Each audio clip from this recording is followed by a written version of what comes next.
I'm Real Genetic Demon, and this is What's on the Tape, Season 21, Volume 8. Last week I got it wrong, I actually said Volume 6, but it was actually Volume 7, but we're getting through them fairly quickly at this point. So this week, I've chosen the one with, I guess, a number of 16k games on it, but that means it's quite quick loads, so we can get a few more things in. So this one's an EMI tape. It's actually in really nice condition, to be honest with you. I'm not sure who got this from, but I tell you what, that's really nice. I love the fact that it's got what systems are on the back here. Look at that. We've got the Sinclair ZX range, the Acorn, Atom and BBC Micro, the Commodore VIC-20 PET, the Genie. I don't know what a Genie was. Do you know what a Genie is? Apart from obviously the one that came with I Love Genie. Was Larry Hagman in that, wasn't it? From Dallas, I think it was, wasn't it? Anyway, NASCOM range, which includes Texas Instruments TI-99-4A, and many others. It's a Thorn EMI group from the UK. Anyway, so it's a C20. This is why I'm saying it's got a few things on it. It says it's Galaxians and Fred on there, and somebody's done a really nice little inlay inside saying whether or not they actually work with a Chemstone, which is quite nice as well. So we've got Moon Buggy, which is an absolute. I mean, if it's the one I'm thinking of, it's a really good game. It's one I've played before, a Vision game. We've got Spectipede, which will be Centipede, basically. Rifle Range, which is a Mastertronic game. Ganasha or Nasha, which is also a Mastertronic game. Galaxians, probably the Atlantis version of it.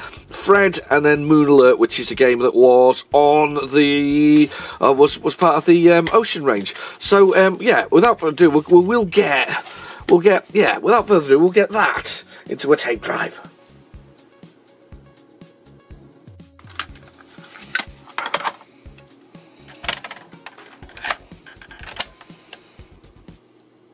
Okay, the tape is in the drive, so we'll go down to our favourite. We'll go down to Basic and load it. Now, this should be Galaxians first, I think. And if it's... oh, sorry. Don't know where the cough's come from. It snuck up on me. I'll tell you what, a quick sip of coffee. Have you got a beverage? I hope so. I'm onto Dow Egberts now. This time was supplied by the lovely Daryl, who follows the channel. He sent me a great big jar for Christmas, which is very kind of him. So we're drinking it now. We're on to the big jar of Dow Egberts. Indulgent, this one. Indulgent.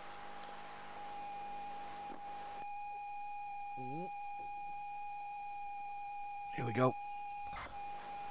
Oh. Is this going to be a load code one? I hope it isn't. Let's have a little try again. See if that does that. Come on. Come on. Oh, it's just stinking of not going to happen. Let's put it in the other tape drive and turn up the volume, because it did seem very quiet there. So we'll put it in the tape drive. That's one of the big disadvantages of the Plus 2. There was no volume control. It's just sort of really, it was whatever volume you had, so you couldn't turn it up and sort of and maybe force it through when it would have worked. Let's see. Oh, I knew that was going to happen. Right, okay. So, just a quick rewind.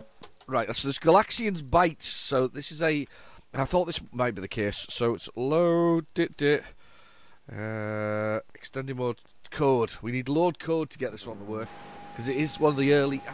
This is the thing. They did this weird once where they were actually the machine code that you had to load. So you had to do load dit code. It's very early games were like this. Most of the other ones had some kind of header that you put on, a loading header of some sort, and that was fine. This is definitely going to be the Atlantis version. Atlantis version or Atlantic version? Can't remember. Atlantis. Arctic, sorry, even. Arctic version. Fine, works perfectly well. Arctic version's great. So cap shift to move left, Z to move right, yeah, and space is fire. Perfect. We can live with that, and S to start, I think. S to start the stop the action. Well, okay, fair enough. Yeah, this is a really good version of it for the 16K machine. It just is. It's just really, it plays really well. It's a really good game. I don't even know if I've got this one. This is one of those games that I think I need for my sort of collection. I bet it's not even like that uncommon, but I just don't feel like I've got it. To be fair, recently I've been looking at things popping up, and I've not been seeing an awful lot that I actually want or need. And those ones that I do want or need, I usually miss because everybody else wants and needs them at this point in time.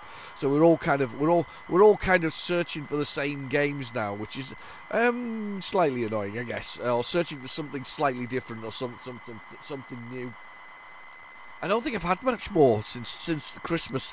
I think Mr. Hare, that compilation that I did, which you can view on the channel. There's an entire video to Mr. Hare, the complete adventures. I think that was the last sort of really big one that I actually had. Anyway, one player. Yeah, it is a good version. This one, I do like this one. Yeah, it's a good version of it, and it's a good version of the arcade version of the game. Now, this featured also was the loading game for Ridge Racer, and I think the original Tekken. When you played the original Tekken on this is the PS1 version, games, by the way. I say original. It's like me saying Atari, and then I'm just assuming you know that I was talking about Atari 2600. But actually, we've got news to talk about on that front, don't we? But anyway, yeah. So this was on the PlayStation 1 version as part of the loading screen. And of course, Namco held the licensing for that, which is kind of got hit there. Held the license, or still does hold the patent to games while loading. Isn't that bad? I always think that's really bad. I think that's really bad that they've actually still hold that. I don't know if they still hold that patent or whether it's expired since. But it always feels bad that somebody holds a patent to basically play a game while you're loading a game, instead of having to watch the stupid screen. So, but that's what they did. That's what their patent was all about. It was about making some money. This is a very good version, by the way. It does play extremely well. 16K, a little bit of sound effects, nice graphics, plenty of colour, very much like its arcade equivalent.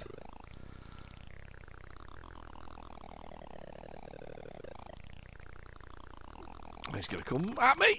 Oh God, have I lost all my lives? Game over with one left over. Wow, that was. I wonder what level 9's like. I bet level 9's really hard. So I've gone level 9. See, I bet they're throwing themselves everywhere. Yeah, look at that. They're coming in droves at me. And throwing themselves down the screen. That's really good, though. I could see this. This is the kind of game that I put on with my friends, and we put it on. We play Galaxians together, and we'd be like, "Who's going to get the highest score in a session?" And we'd play this for quite a while as well, especially as with everybody taking a turn. Because it's just difficult enough not to be annoying, but just hard enough to be a game that you could come back to and repeat the sort of the sort of shoot 'em up sort of elements of it. I do like it. I do like these single screen sort of shooters. They are quite nice. I don't know if it does the bonus stages. There was a bonus stage, if I remember rightly, from Galaxians. I can't remember when that was. I'm doing quite well, actually, considering I've just died though up there, but I was doing quite well. I think I'm not quite at my high score, but I'm not doing badly at all. Yeah, not doing badly at all. Oh, crashed into him just on the bottom of the screen. That was a bit of a shame. Anyway, yeah, that's a good start. I like that one. So we've got Galaxians. Next we should have, he says, going down to the basic and loaded it. We should have Fred. Fred was, I think it was a French game originally.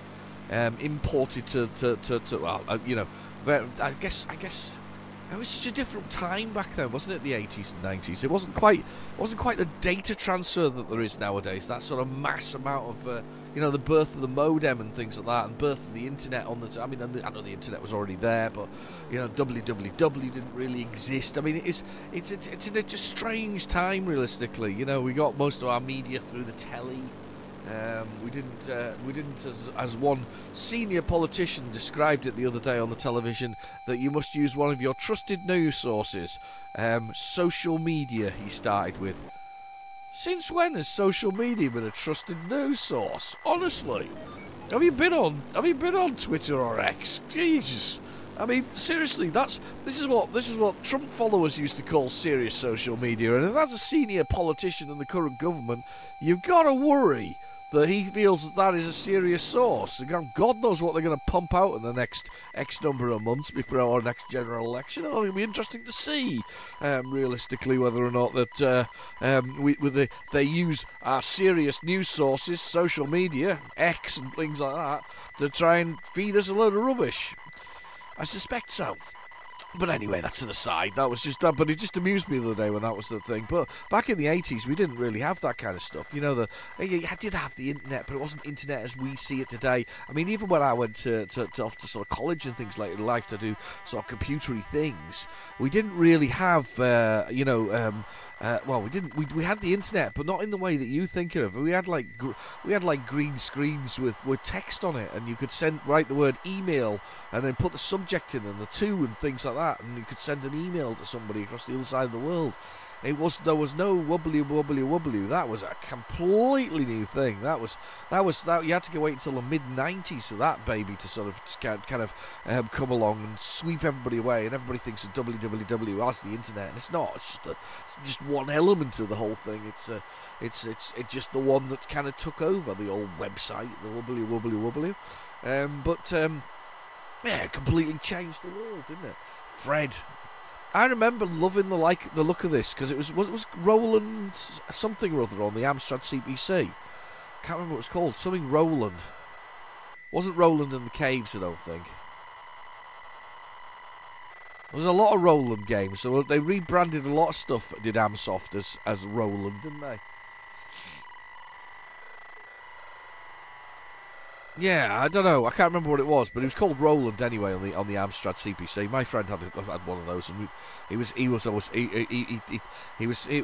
one of the few people I knew. Well, to be fair, I think he was the only person I knew with an Amstrad CPC. I've just said this before in the past. You know that realistically, when I grew up, you know I mean, I could probably list on one hand all of the various console stroke devices that I saw in those early days, those early sort of 80s days. I mean, I literally saw, I had a friend who had an Atari 2600, a wooden one, remember that, being a wooden, and my favourite game on that was, I think...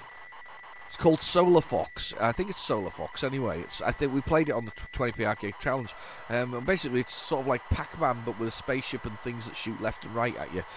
So you kind of have to avoid being shot as you sort of move along, eating the dots in the centre of the screen. I really enjoyed that. I remember that being there, and he showing it me that. And it was imagination, wasn't it? It was imagination that really caught us, and we really liked that sort of imaginative element to the whole thing back then. So it was imagination, of course. But then there was my friend who had an Amstrad CPC 464 with the green screen. I had a friend with a I'd basically get out of the mine or the Pharaoh's thing. The keys are for up, down, left, right, fire. Okay, that sounds good. Let's play a game. Basically, got to get out of here. So here's Fred. We can shoot ghosts to make them go away. And you have to go up here, and you've got to collect treasures and get out of here. This is a map on the sort of right hand side of the screen there. That basically starts once you find the map, you can use the map to do various things. So, right, okay, let's go this way. And he's got power on the screen, which is his health. But yeah, so Amstrad CPC. What was the other thing? I had a friend with a Commodore 64. Remember that? I remember him showing me Bruce Lee on it, and I never thought it was on the Spectrum, so I never even went to try and find it. So I didn't know it was there on the Spectrum, and then when I found it was on the Spectrum, I was absolutely delighted. Yeah, Bruce Lee. Then and I had a friend with an MSX. Way up to 4 or 5 things on the hand here. I had a friend with an MSX. That was a thing, and that was it. That was the lot. Those are all the things. I don't even know if a friend got an MSX. I think we discussed this last time round, but I was like confused why he had an MSX. It just didn't make sense. Nobody else had one. No. Sorry about this. I'm still getting over my cough from Christmas. Feeling a bit better. Still got my sore back, unfortunately. It's not been brilliant, but anyway. Yeah, but he was you know I say don't know how he ended up with an MSX, but he had I remember he had Ya Kung Fu for it. It was amazing. It looked fantastic on that. But then when it got to the 16-bit era, there was a lot more. You know, people had you know the Super Nintendo. People had the you know the Mega Drive. There's the map. There we go. It kind of tells you roughly where you are. They're chasing me now, I think. I'm not sure entirely where I am here on this map, but we seem to be making good progress upwards, which is surprising me actually. You know, Nintendo, Super Nintendos, Mega Drives, Amigas. I don't know anybody who had an ST though. It was me myself who ended up with an ST later in life. I think I'm at the top. Look, that's Earth at the top there. I think I made it to the top without actually doing it. I'm on level 3. My God, I've never done this before. I don't think I've ever finished Fred before. This is amazing. Right near the top, look. I wonder if I can find my way out. There's a portion there.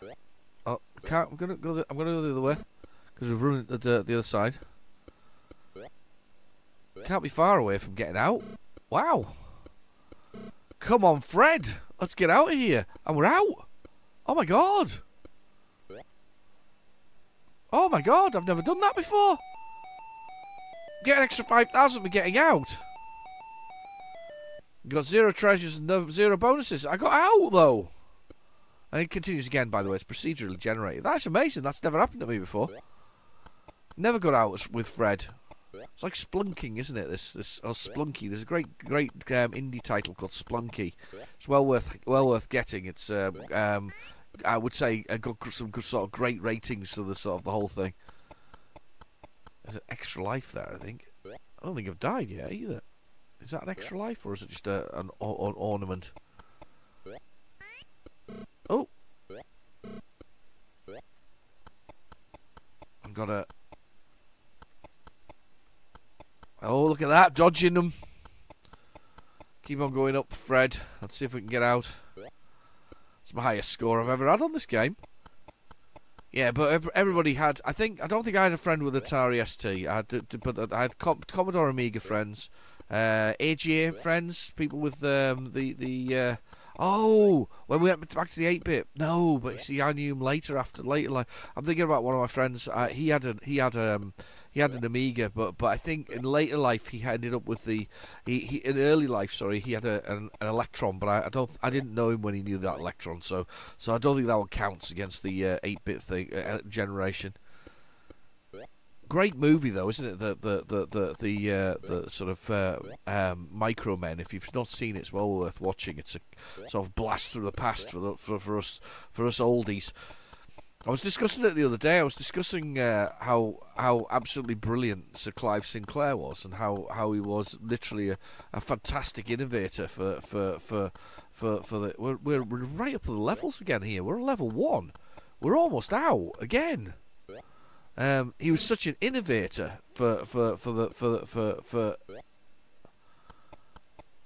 at the time. You know how brilliant he was. Wow. Don't know if I'm going to make it out this time, but I'm giving it a try. We're on level 3 again. I'm not going to make it this time because... No, died this time round. I don't know how many lives you get. I think it's just the 1. You always get just the 1, I think, with that one. Great game. That was really good. I enjoyed that. Did really well as well. I've never done so well. Can I put my initials in? 1s and 2s. There we go. There we go. Oh, it was excellent. I enjoyed that. I've never done so well on Fred before. That's probably the best I've ever done. That was excellent. We get the old funeral march. I don't think I've ever heard the funeral march in life. Have you ever heard the funeral march in real life? I don't think I've ever heard it in real life. Does it really happen? Where does it happen? Who's playing the funeral march and where? Usually it's usually like hymns and things like that, isn't it? That people sing at those things, or they play music. I might have the Prodigy Firestarter when I go. A little bit of creation going on. It's not going to matter to me, is it? It's a bit of humour for everybody. Enjoy that. Bit of humorous stuff. Might as well make people laugh when you're gone. Yeah. Coffee for me anyway right now. More coffee.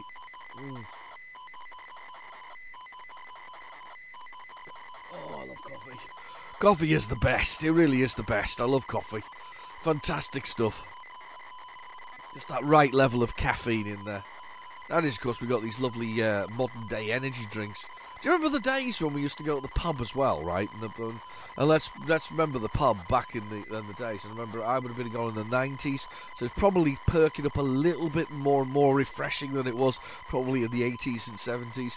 But they were quite often sort of thick floor, carpets thick with ground in cigarette ash and dirt and whatever else it is, and the idea of a cocktail at the bar was a vodka and orange. That was kind of a Bloody Mary, or whatever it was, or a gin and tonic. You know, that was the closest they got to that kind of thing.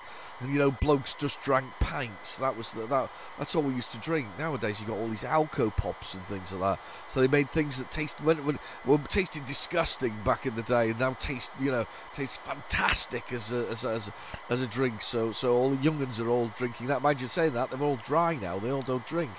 I read an article saying that the modern day Generation Z are not interested in drinking anymore. However, I would go with the fact that it's quite expensive to have a drink, occasional beverage. Nothing wrong with it, you don't have to drink. Nobody's forcing anybody, but it is quite nice to sometimes, if you go out with a social event like that, have a little beverage. But I remember those days. I remember those days, those arcade machines with ground in cigarette dust and whatever else is. I was in a service station the other day. And the thing about it, I always remember about service stations as a kid growing up in the 80s and 90s, was not less of a kid in the 90s, obviously, was that service stations had arcade areas. So they had areas you'd go in and you'd play arcade games. And there wasn't very many in what I would call the original fruit machines. Nowadays, they have become game zones, as they call them, and they are basically 18 or over to play effectively gambling machines. And I was in a service station the other day, and because the game zone is slightly out of view of the staff, it basically does this whole sort of moment you enter the place, it triggers a little alarm that goes bing bong to all the staff. Somebody has entered the gaming zone. And then it does it again. And the weirdest bit for it first was it was a lady's voice. And this lady's voice pops up and says in posh English tone, somebody has entered the gaming zone. If you're under the age of 18, please vacate this area immediately. A member of staff will be with you. That's what it said in a beautiful English accent. And then, for some absurd reason, and I'm quite honestly, this really happened. For some absurd reason, he did it with an Irish accent. Why? Why did they have to do it with an Irish accent? Since when has English and Irish been so different that you're required to... I'm surprised he didn't have a Scottish one as well, and a Welsh one. What was that about? I'm so confused. I'm like, why? And I said to the woman in the place who was saying, oh, it's straight, it goes off all the time. I said, why has it got an Irish accent as well? She's like, I don't know.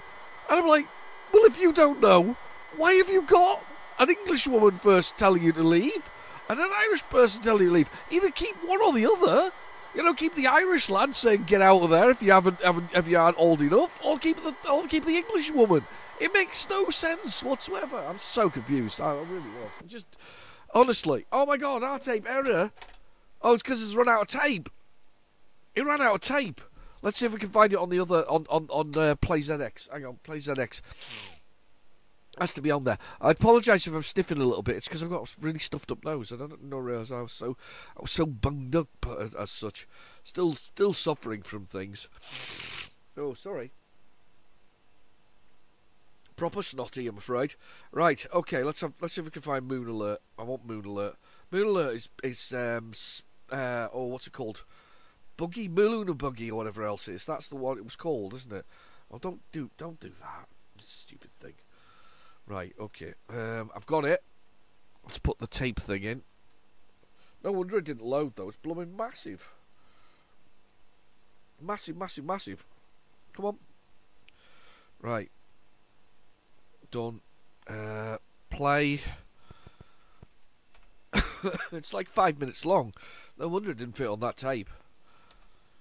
Let's do it.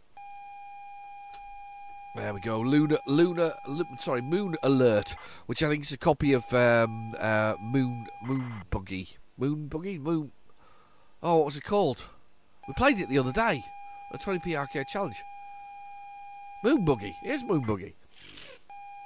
Because I know Moon Buggy's on the other side of this tape. That's why I'm saying Moon Buggy twice there. That's what it is.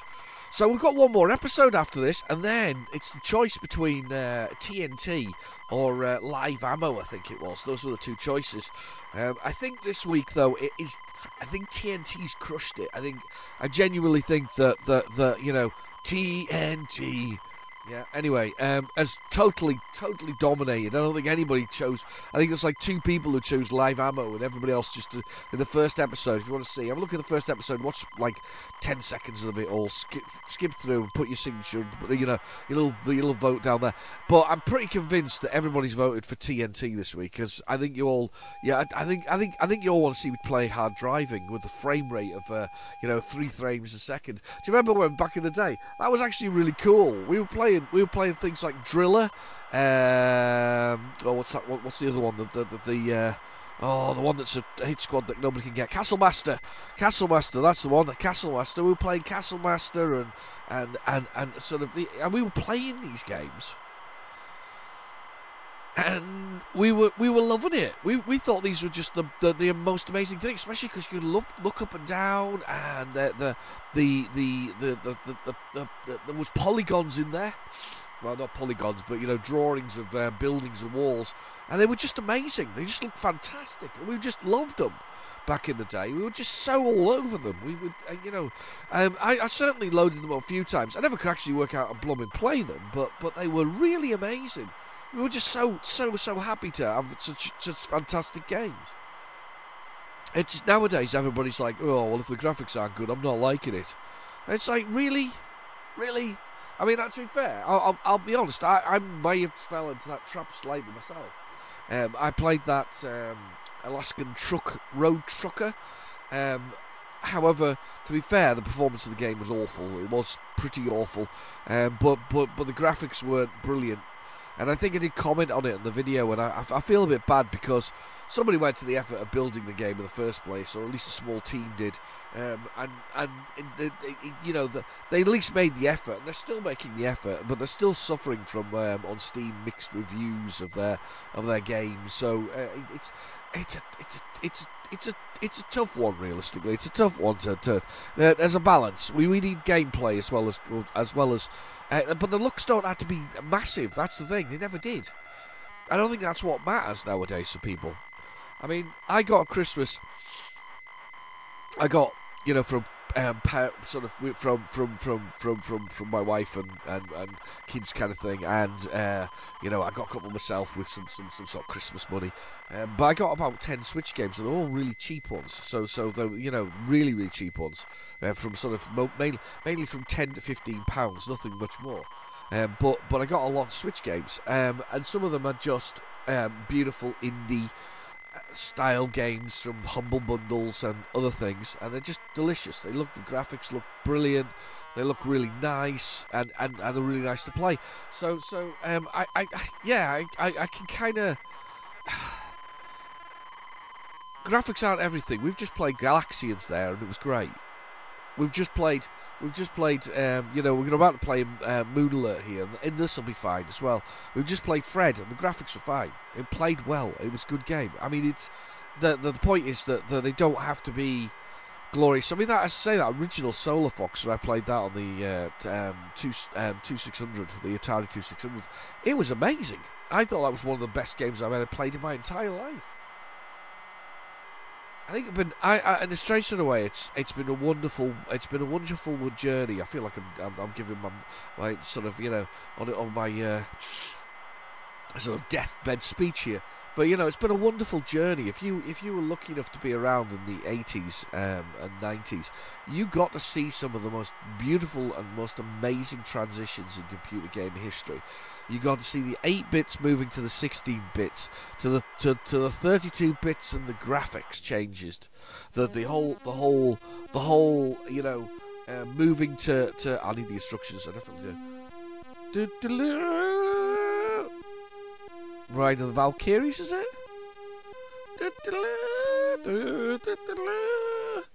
Anyway, but we got to see what are the keys, by the way. I need to know. Cap Shift V. Right, okay, so it's the bottom keys. So I can do VX. Fire is Q. Sorry, Q is jump and fire is right. Okay, I've got the keys. Right. Anyway, no, one player. Yeah, here we go. But we got to see some of the really amazing times. Oh no! Don't jump. There we go. You got to make your way across the surface. You see there? We got it. Amazing times. And also watching this, it's just like watching Brad Pitt in Ad Astra. Just the same, isn't it? I mean, it's just the same. That's the moon buggy sequence. It's just the same. I've been pressing the shoot all the time here just to avoid having to get into trouble with it. I'm up to B already. Great game. Fantastic. Cover's amazing. Bob Wakeland, I think. Bob Wakeland cover, I think, on this one. Yeah, but I think we've got to see the transition from computer games, you know, sort of moving it through in the past to the current future, to the current, you know, timelines, you know, with the changing graphics and three-dimensional stuff. Amazing, brilliant stuff.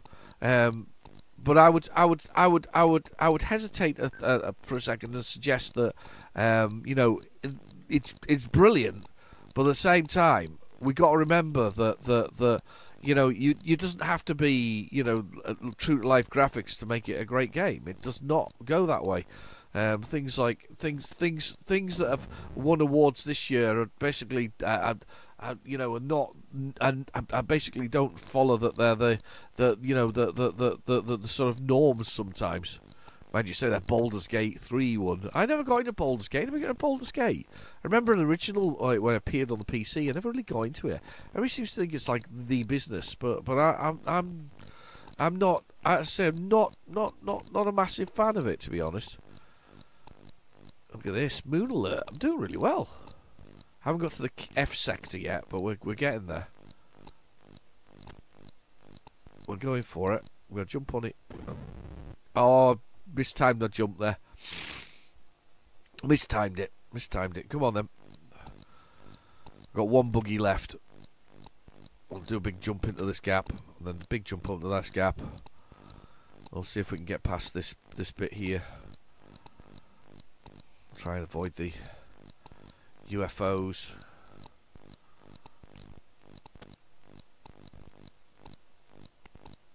Oh, that was close. Very close indeed. Oh, that was very close. That could have gone nasty. It didn't, thankfully. And then we got past it. We're up to the D section now, which is another checkpoint. We're doing really well. Yep, lovely time for gaming. I remember gaming in CGA and EGA on the PC. It was dreadful. I mean, it was you know, 4 colours: cyan, pink, or magenta, should I say, black and white and you know, green, reddy brown, sort of, and and black and another colour. I can't remember what the other colour was, but there were just some dreadful colours. It was early days. Never really, just. But it was a phenomenal time. It was a lovely time. It was a great time. I remember playing games that were effectively text running around the screen. Of course, that was what you got with your ZX81, wasn't it? There was a lot of text-related stuff. Spectrum had built-in graphics that you could use if you wanted to, but nobody ever did, I don't think. But I mean, it was a great time to grow up. It's kind of a shame that the kids nowadays. They expect so much, but don't realise that sometimes gameplay is king.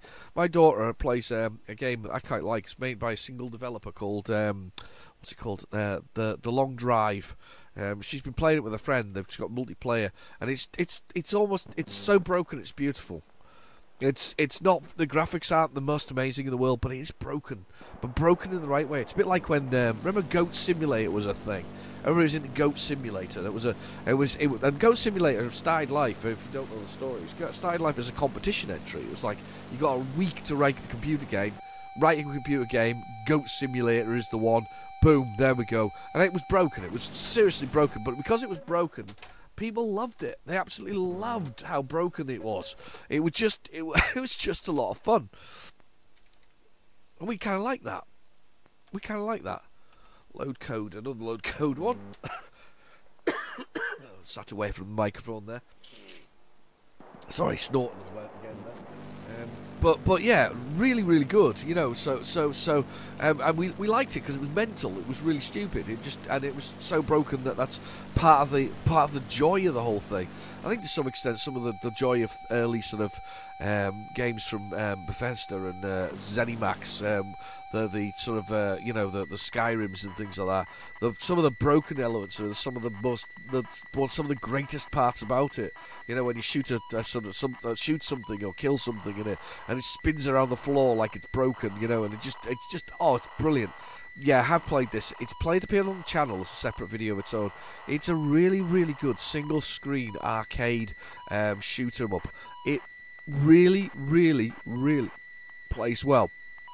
Another fantastic game. I don't think we've had a game yet that hasn't played well on this. This has been a great episode for sort of what I would call great playing games, where playability is king and the styling doesn't really matter, but even the styling's pretty good as well. But it doesn't really matter, but because the gameplay's great gameplay. Doesn't really matter. What about Hotline Miami? Did anybody play Hotline Miami? Meow. Hotline Miami. Oh, I can't see it. My nose is so blocked.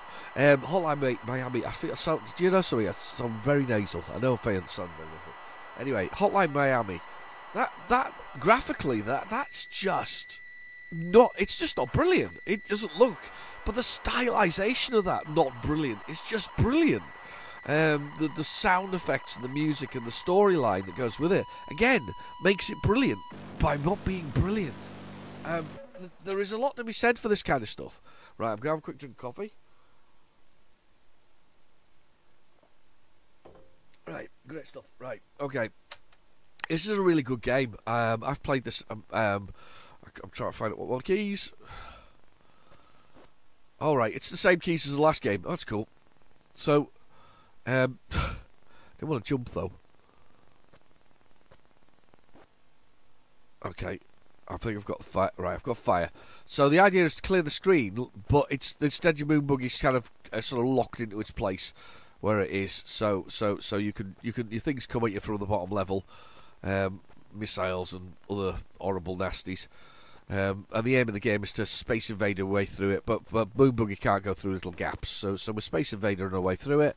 Really good, simple arcade game. A lot of fun to play, and as I say, really simple along the way. I do like this one actually. Vision Software. This one. Oh, next level. Yes, cool. And we got. Oh, yeah, Vision Software, really simple, quite a lot of fun. Gameplay is king again on this one. It just works. They just work really well. Yeah, I've got to avoid those ones. It's a bit of a problem. Game over. Yeah, I like that. Congratulations, you achieved a high score. Your symbol shift. There we go. And space to enter it. Right, okay. Ta-da. Ta-da. I've spelt my name wrong. It's fine. Completely spelled it wrong. Completely awful spelling. I do like this one. I do like this one. This is an inexpensive budget title. Inexpensive game if you find it. I don't think it's a budget. I don't think it was a budget title of the day, back in the day. But very inexpensive. Space Invaders, but using the lunar buggy kind of theory. Somebody played the bug the lunar space thing buggy one. Somebody played that, realised that they could make a game out of it, and it works, and it plays really well, and it's really simple, and it's good fun. And I like it. I like it a lot. I guess I'm easy. Maybe I'm easy sort of pleased, but simple shoot 'em ups are just a lot of fun. I think I'm a bit of a fan of shoot 'em up. I think they are quite a lot of fun. And I'm not sure what my favourite is though. I think I'd struggle to choose my favourite. Oh damn, didn't realise about that. I think I'd struggle to choose my favourite shoot 'em up. Kind of almost better to let those things run across the level at you, so they don't appear right in front of you like that. That's annoying.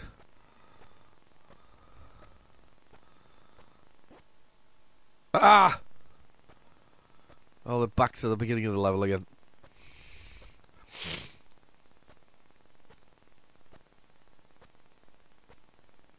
Oh, here we go. Yeah, great game. I've enjoyed this episode. It's been fun. It's been actually a lot of fun playing some really fun little shooters so far. Apart from Fred, but you know, similar sort of vein. Realistically, some fun shooters. I've enjoyed that. Let's carry on. Let's see what else we've got on here. I can't remember what else was on the list actually. You probably can, but I can't. Load it. Let's push the button. Now let's see what we've got. I'm gonna have a look at them. I'm gonna look at the inlay now. Spectropede, rifle range, and Ganasha. I'm not sure Ganasha's going to work because it'd be a bit big on the tape, but we'll give it a try. We'll see what happens. Spectropede. This will be a variation on Centipede, which, of course, if you don't really know, Centipede is one of the early shoot 'em ups. Very early shoot 'em up.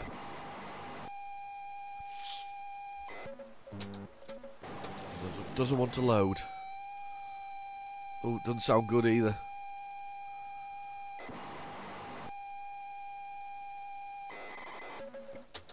Try it again. We'll rewind a bit.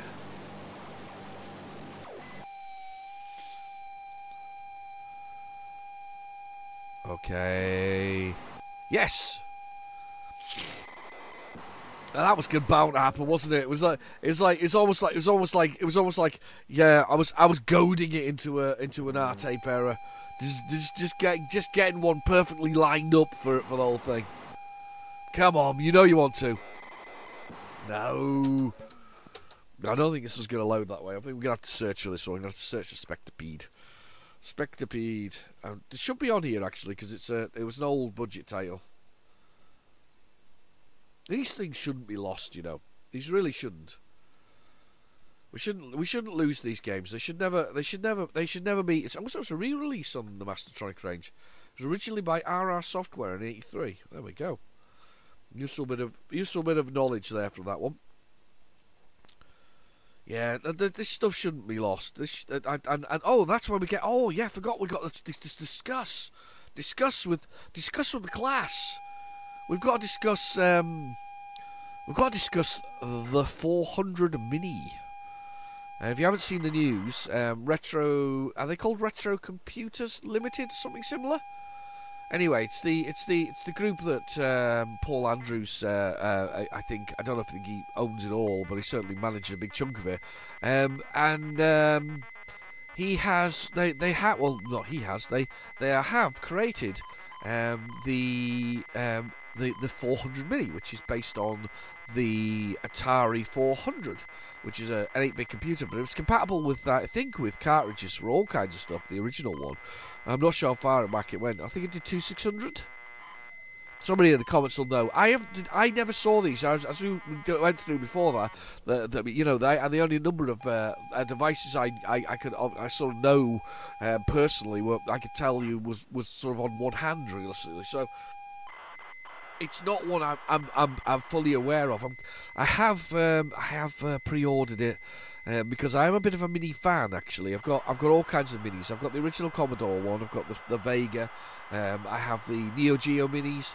I have Sega's Astro City minis. I am a bit of a fan of minis. I haven't got the Astro City V though. I really want one of those, but I just don't want to put my hand in the pocket yet because I'm too cheap.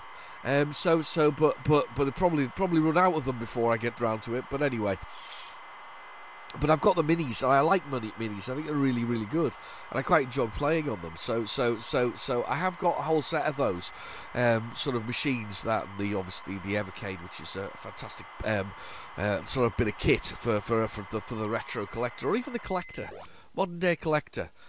So yeah, the you know those I don't know what the keys are for this, but we'll find out in a second. Yeah, a lovely bit of kit. But yeah, we've gone with this 400, and you can play all kinds on it from the console, the 5200. The 800, the 400, the XL, the XE version of Atari. So I'm quite looking forward to that, actually. So, pre-ordered one. Don't know sure what I'm getting. Apparently, it comes with a fancy new joystick with 7 buttons on it, but I don't know what that means in the long term. But I'm definitely interested. I'm up for it. I feel like I'm up for it. Right, what's the keys? I said keys, didn't I? K. Allison.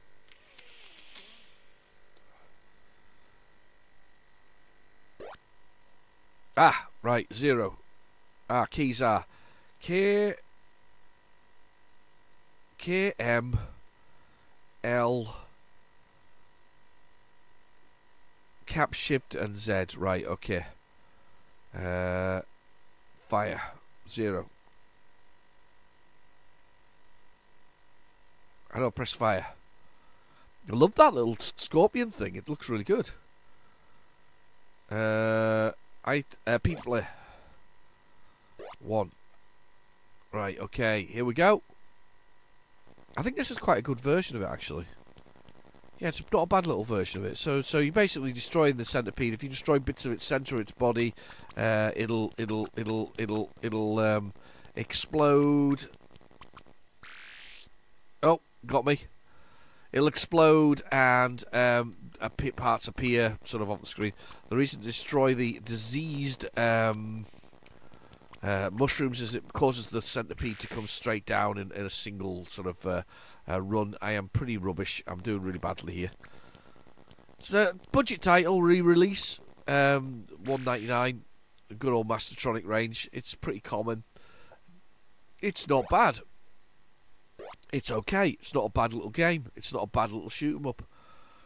Not the best version of Centipede I've ever seen. It's not the worst. It's very playable. And I like the death sequence. The death sequence is really cool there. I like that one. Yeah, it's pretty good. It's okay. I say, like everything else on this, it's been a combination of playable versions of it. I've seen worse. I'm sure there's one from DK Tronics, which is pretty awful as a Centipede game. I think it's either that one or another one, but I think it's pretty dismal. There we go. We've killed that one, and the screen colour changes because we've killed it, and we now have another Centipede coming down. In fact, 2, I think. 2 Centipedes. We have lots of action going on. Centipedous action. That sounded very rude. Centipede action. Oh, killed. Doing alright, actually. Beat my high score. There we go. Oh, dead. That was alright. It was not bad. That was not bad at all. Let's carry on. Let's see what else is on this tape. Let's see what else is there. Was it rifle range next? I think it was, wasn't it? I think that's what it was. Let's do load. Did it? Push the button. No wonder we could get this one on, by the way. It was tiny. Oh, it's gonna crash again. Oh, of course, now it loads. Yeah, that's called typical, isn't it? Just when I've loaded it off the PlayZX, it decides to load. Right, okay, let's fast forward that a little bit. Just a little bit. Here we go. Rifle range. No, that's still Spectropede or whatever it is.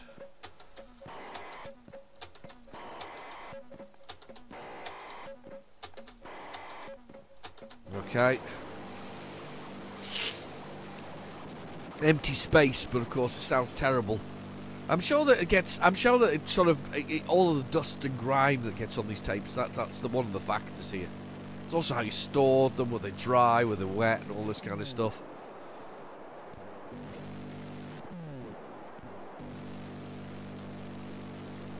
I'm sure there was like a wow wow wow noise for a second there. Here we go. Rifle.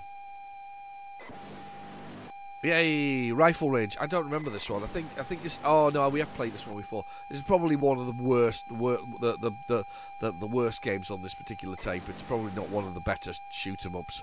It's about shooting targets on the range. I think you get a limited number of bullets. Once you run out of bullets, that's it. The game's over. And it's sort of highest score wins kind of thing, which is normal for back then. But I don't think this is a particularly good game. And I don't know I can't remember what Ganashe's like. I know it's a Pac-Man clone, but I don't know if it's a good clone. I think it could be quite a dreadful clone, unfortunately. It's been quite a good tape so far, though. I love that Mastertronic look logo. It's kind of that's burned into my mind as a child. I've got the tattoo. No, I'm kidding. I haven't got the tattoo. I don't think you could tattoo that well. Look at all those lines on it. We have me huge on my back. Not that I haven't got the acreage for it with my large back. No, I'm only kidding. I haven't got a large back. Just normal size, average back. There we go. It's a quick one. Stop the tape. Press any key to continue. Do you require instructions? Yeah, go on then. Yeah, shooting things at the rifle range. Prizes, bullets, bears. Keys are 6-0 S to start. No. Start the tape again. S to start, 6-0, whatever else is. We'll get there. Yeah, they'll be alright. This will be alright. This is bullets and bears and all this kind of stuff. Just insane. Just a strange game. I never really liked this one.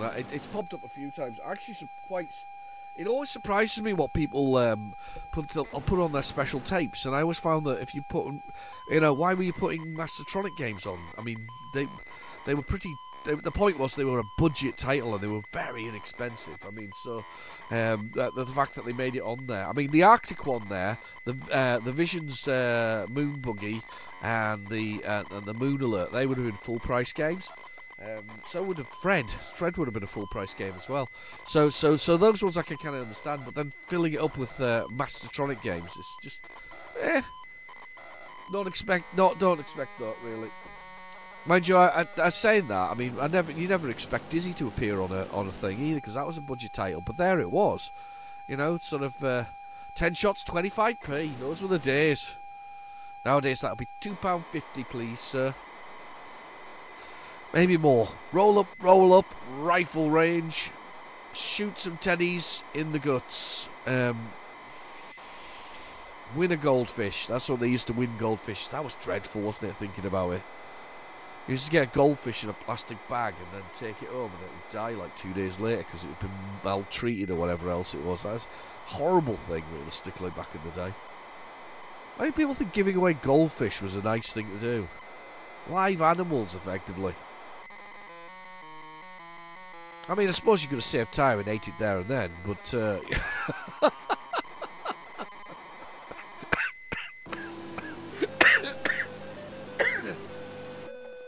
bit of tomato sauce, Go with your chips.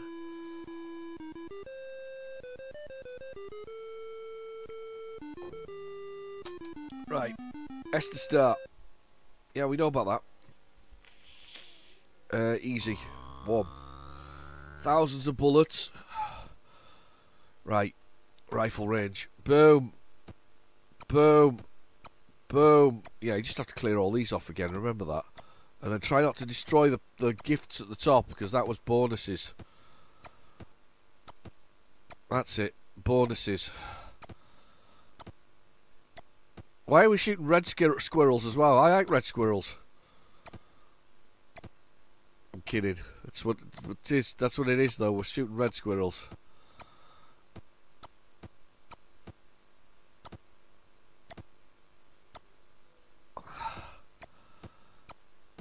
There we go. It's not a tough game.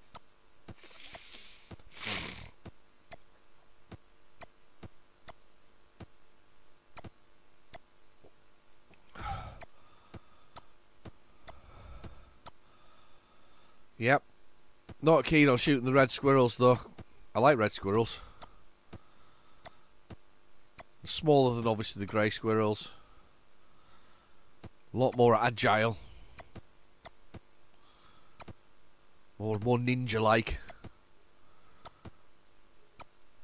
The man at the top looks a bit creepy, though, doesn't he? Up at the top left there. He's a creepy dude.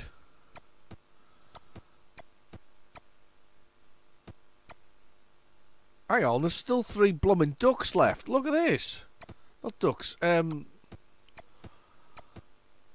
we trying to shoot the things at the top? I'm now confused because I've run out of... Oh, I lost points for shooting the goldfishes. So, it's not that... I meant to avoid shooting those things.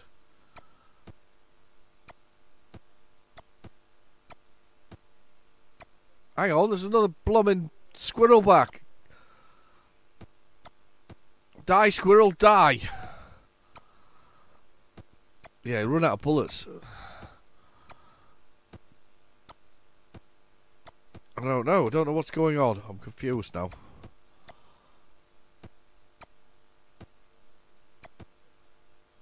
No!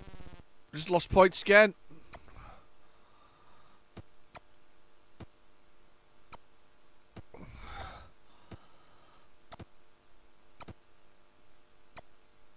Oh! This is weird. I can't remember what was... So I was meant to avoid those, was I? Something like that. The gifts. I've got 30 bullets left.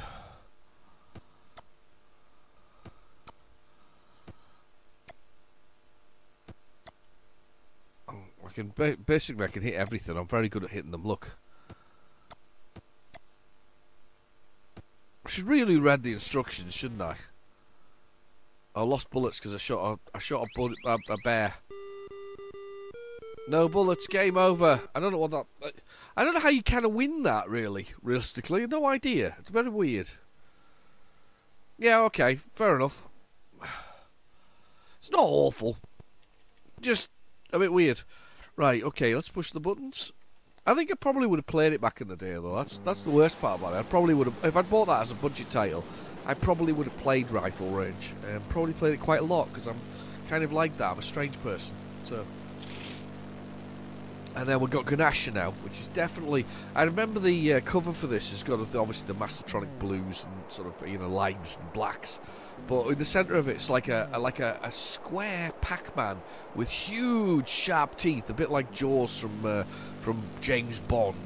And it's sort of flying... It's like flying forwards, chomping on... It's about to chomp on a pill of some sort. And that's what all I remember realistically about this particular game. I don't think if I've played it, which will have done, I can't remember it. So it's that memorable. It's one that has not stuck in my mind. I'm gonna go find it on PlayZX, by the way, because we're on the last one now. We're on the last run, so we'll do that one. Ganasha. I always think of Beano. How about you? Do you think of Beano? Ganasha. Remember Dandy? We used to read the Dandy as well. That was kind of cool. The Dandy, Beano, Beezer. What else was there? Topper? Topper? Do you remember Topper? There was Topper as well. There's quite a few actually back in the day. There was a lot of things that... Those were great though. We used to collect them as well. I don't think they do that nowadays, kids. I don't think they do. I don't think they collect in the same way. I know my daughter collects, but she's been brought up with somebody who collects things, because I like to collect things. I like, you know, it's like, you know, I can't help myself. I mean, I went out shopping with my wife today, and into the shopping trolley, we were just getting some bits. Fell a Batman Deathstroke figure because it was cheap, and I wanted it for my collection, and I haven't got a Deathstroke, so it fell in. But it's not one of those things. It's like when it comes to the sort of figures, I'm not action figures. I don't collect everything. I just collect what I feel like. You know, some of the odds and sods, the weirds and wonderful that kind of grab my eye. It's the same with sort of with a lot of computer game stuff. It's only kind of what catches my eye. When it comes to sort of Spectrum stuff, that's pretty much everything. Like a magpie, I'm straight in there when it comes to Spectrum stuff. But other stuff, I'm less so with it. You know, as I say, I think the only collection I've got that's completely up to date at the moment is the Evercade one. I basically have every cartridge that's ever been produced for the Evercade, as well as a couple of the unique consoles. I've got the Duke Nukem console, and they have the original Versus Founders Edition, which is a sort of a released one for people who paid for the sort of the sort of complete pack with the authenticity of things like the 5,000 of them or something similar. They all got nicked though. Do you remember that? They all got nicked. Somebody nicked the whole bunch of Founders Editions, and I'm not sure what happened with that. Realistically, I know the police got involved, but I'm not sure what ultimately happened. Okay, 7. Oh, I hate these keys. Would you like to change keys? Yes. Up, left, right, down, H to hold. No. Mastertronic presents Ganasha by Jonathan Nixon. Points, bonus points. Those are my keys. Yes. P to play. Save the high scores. Cool. Oh, that's right. You don't. The one thing about Ganasha is you don't keep going the same direction all the time. So you know how you in other games you just keep going the same direction over and over again as you go. You don't in Ganasha.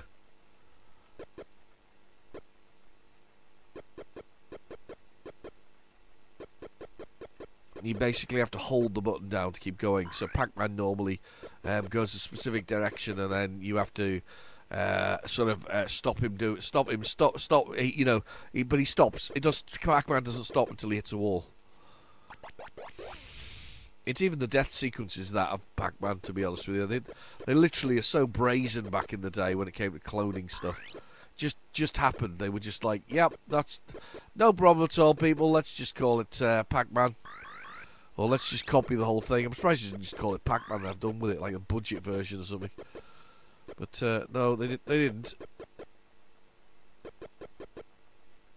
They're fairly accurate though, these things. They just come straight at you, those curly sort of octosquid creatures. They just want it.